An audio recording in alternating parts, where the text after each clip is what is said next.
السلام علیکم، میں ہوں رضوان اشرف۔ 8 مسلم ممالک کی جانب سے لاسٹ ٹائم جب ڈونلڈ ٹرمپ کے ساتھ ملاقات ہوئی ہے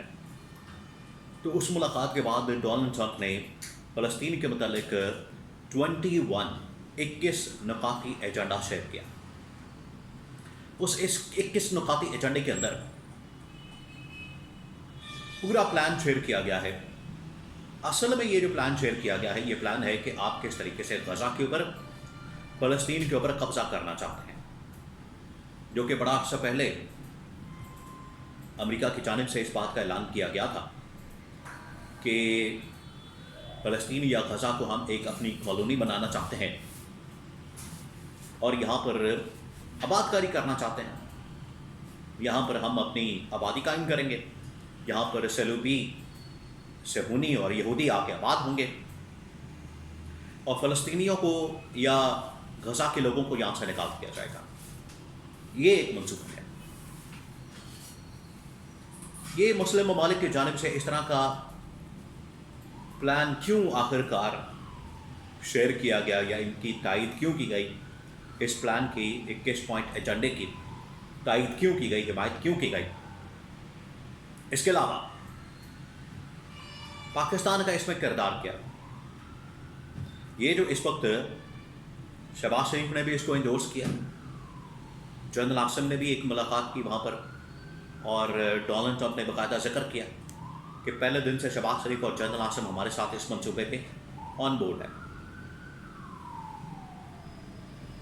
اور اس کے بعد پاکستان سعودی عرب کے درمیان ہونے والے معاہدے کا کیا بنے گا؟ کیا واقعی میں کوئی اتحادی فوج بنائی جائے گی؟ اور پھر اس کے بعد جو پہلے سے اتحادی فوج سے کام کر رہی ہے جنرل ظہیر شریف کی قیادت میں، اس کا کیا بنے گا؟ یہ تمام چیزیں، اس کے بارے میں بہت اہم ترین معلومات، انٹرنیشنل لیول کے اوپر ہونے والی ڈیولپمنٹس، کچھ انفارمیشن اور انالیسس میں آپ کے ساتھ شیئر کرتا ہوں۔ بڑا اہم ترین بلاک ہے۔ 2-3 چیزیں پہلے میں آپ کو بتا دوں۔ پہلے آپ اس بات کو سمجھیں کہ یہ اب دور ختم ہو چکا ہے، یہ دور اب کب کا اس کا خاتمہ ہو چکا ہے کہ دنیا کے اندر اب کالونیاں نہیں بنائی جا رہی، اور وہ جو ایک کلونیلزم کا دور تھا، کلونیل دور تھا، وہ ختم ہو گیا ہے۔ خاص طور پر پہلی جنگ عظیم یا دوسری جنگ عظیم کے بعد اب ریاستیں بن چکی ہیں، نیشن اسٹیٹس بن چکی ہیں۔ ہر ملک کا اپنا ایک دائرہ کار ہے، دائرہ اختیار ہے، اس کی سوورنٹی ہے، اس کی خود مختاری ہے، اس کی سلامتی ہے، اور اس کی حفاظت کے لیے وہ اپنی فوج رکھتے ہیں، ایئر فورس رکھتے ہیں، نیوی رکھتے ہیں۔ اس طرح سے ایک پورا نیشن اسٹیٹس کا کانسیپٹ جو ہے دوسری جنگ عظیم کے بعد تقریباً کوئی 80-90 سال سے چل رہا ہے۔ لیکن یہ جو غزہ کے اندر اس وقت کیا جا رہا ہے، یہ کلونیل سسٹم کو دوبارہ سے ایک سپر پاور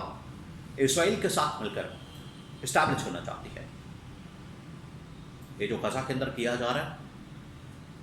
یہ کلونیل سسٹم کی ہی ایک شکل ہے۔ اب اس کے اندر جو باتیں کی جا رہی ہیں، جو 21 پوائنٹ ایجنڈا شیئر کیا جا رہا ہے، اس میں کھلے عام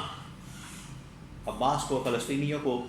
غزہ کے لوگوں کو کھلے عام دھمکیاں دی جا رہی ہیں کہ یا تو آپ اس معاہدے کو مانیں یا پھر آپ یہاں سے نکل جائیں، ورنہ پھر وہی بمباری، جارحیت، بربریت، ظلم،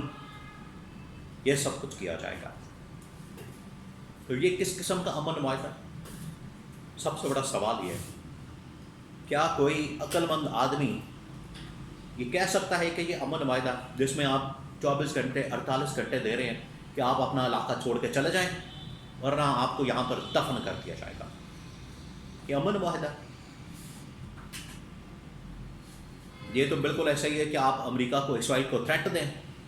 کہ آپ اپنے ملک چھوڑ کے چلے جائیں،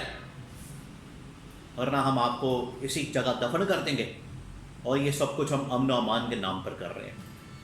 اس طرح کی منافقت، اس طرح کی دو نمبری ان سے ہی ایکسپیکٹ کی جا سکتی ہے۔ تو یہ جو 21 ایجنڈا پوائنٹس کا ایجنڈا شیئر کیا گیا ہے، اس کے اندر اصل میں ان کی جانب سے یہ بات کی گئی ہے کہ ہم امن و امان قائم کرنا چاہتے ہیں، لیکن اصل میں یہ یہاں سے جو غزہ کے لوگ ہیں، فلسطین کے لوگ ہیں، ان کو نکالنا چاہتے ہیں، اور یہاں پر یہودی صلیبی صہیونی آباد کرنا چاہتے ہیں، اور ان کو دھمکی دی جا رہی ہے، ان کو تھریٹ دیا جا رہا ہے، ان کو کہا جا رہا ہے کہ آپ نکل جائیں اور آپ یہاں پر نہ رہیں۔ تو یہ ایک منصوبہ ہے جس کو پاکستان نے بھی، شہباز شریف نے بھی انڈورس کر دیا ہے، اور اس کے اندر باقی 7-8 ممالک، یہ ٹاپ کے عرب ممالک، Qatar, Kuwait, U A E, سعودی عرب، پاکستان، انڈونیشیا، ترکی، یہ ممالک شامل ہیں۔ تو یہ جو معاہدہ کیا گیا ہے پچھلے تقریباً کوئی 80 سال کی جو تاریخ ہے، پچھلے 80 سال کی تاریخ، یہ اس کے اوپر پانی پھیر دیا گیا، ان لوگوں نے پانی پھیر دیا ہے۔ یہ جو سمجھتے تھے کہ ہم تاریخ رقم کر رہے ہیں، ہماری جانب سے تاریخ رقم کی جا رہی ہے، ہم تاریخ رقم کریں گے، معاہدہ کریں گے۔ یہ تو امریکہ نے بڑا عرصہ پہلے بتا دیا تھا، امریکہ کی جانب سے اعلان ہو گیا تھا، فیصلہ آ گیا تھا کہ ہم یہاں پر غزہ پر قبضے کا یا غزہ پر آباد کاری کا ایک نیا نظام لانا چاہتے ہیں۔ یہ وہ چیز سامنے آ گئی ہے۔ تو یہ ایک طرف پاکستان کا سعودی عرب کے ساتھ معاہدہ، پھر اس کے بعد اتحادی فوج، یہ وہ وقت تھا جب قطر کے اندر، دوحہ کے اندر باتیں ہو رہی تھی کہ اب ہمیں پریس ریلیز سے، پریس کانفرنس سے، باتوں سے، سیمینار سے، کانفرنس سے باہر نکلنا چاہیے، اور ہمیں باقاعدہ طور پر وہاں پر فوج بھیجنے کی ضرورت ہے، وہاں پر اس کا، ان کا جواب پتھر سے دینے کی ضرورت ہے، کیونکہ اگر یہ اسرائیل والے اسی طرح سے حملے کرتے رہیں گے، انہوں نے قطر کے اوپر حملہ کر دیا، اس سے پہلے کئی اسلامی ممالک جس میں شام، عراق، لبنان، اردن، یمن، لیبیا، تمام ممالک کے اوپر حملہ کیا، آج انہوں نے قطر کے اوپر چڑھائی کر دی، حملہ کر دیا۔ تو اس کے بعد یہ کہا گیا کہ جتنا جلدی ہو سکے اپنی حفاظت کے لیے ہاتھ پاؤں مارے جائیں، جس کی وجہ سے سعودی عرب نے پاکستان کے ساتھ معاہدہ کیا۔ اصولاً تو یہ ہونا چاہیے تھا کہ یہاں سے اتحادی فوج جو بنائی گئی، آلریڈی اس وقت سعودی عرب کے پاس موجود ہے، جنرل راحیل شریف کی کمانڈ میں، قیادت میں، وہ اس کو بھیجا جاتا، وہ کمانڈ کرتی،